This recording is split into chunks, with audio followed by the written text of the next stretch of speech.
Procedure established by லாக்கும் due process of லாக்கும் என்ன டிஃப்ரென்ஸ்னா, ப்ரொசீஜர் எஸ்டாப்ளிஷ்டு பை லா வந்துட்டு நம்ம ஜப்பான் கிட்ட இருந்து அடாப்ட் பண்ணியிருக்கோம். டியூ ப்ராசஸ் ஆஃப் லா வந்துட்டு யூஎஸ் கான்ஸ்டியூஷனில் ஃபாலோ பண்ணுறாங்க.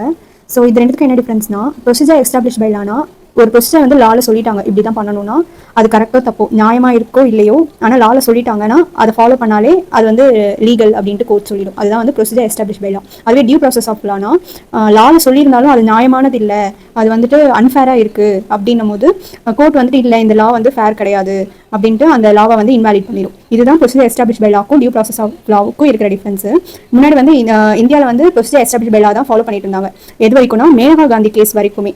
மேனகா காந்தி கேஸ்க்கு அப்புறம் தான் டியூ ப்ராசஸ் ஆஃப் லா வந்து கோர்ட் நம்ம ஜுடிஷியரி சிஸ்டம் வந்து ஃபாலோ பண்ண ஆரம்பிச்சுது. So procedure establish by law வந்து கொஞ்சம் நேரோ மைண்டட்னா நியாயமாக இருக்கா இல்லையான்னு பார்க்காது, லாவில் சொல்லியிருக்கா இல்லையா, ரூல்ஸ் கரெக்டாக ஃபாலோ பண்ணுறாங்களான்னு மட்டும் தான் பார்க்கும். ஆனால் டியூ ப்ராசஸ் ஆஃப் லா வந்துட்டு லாவில் சொல்லியிருந்தாலும் அது நியாயமானு பார்க்கும். அதனால அது கொஞ்சம் ப்ராட் மைண்டட்.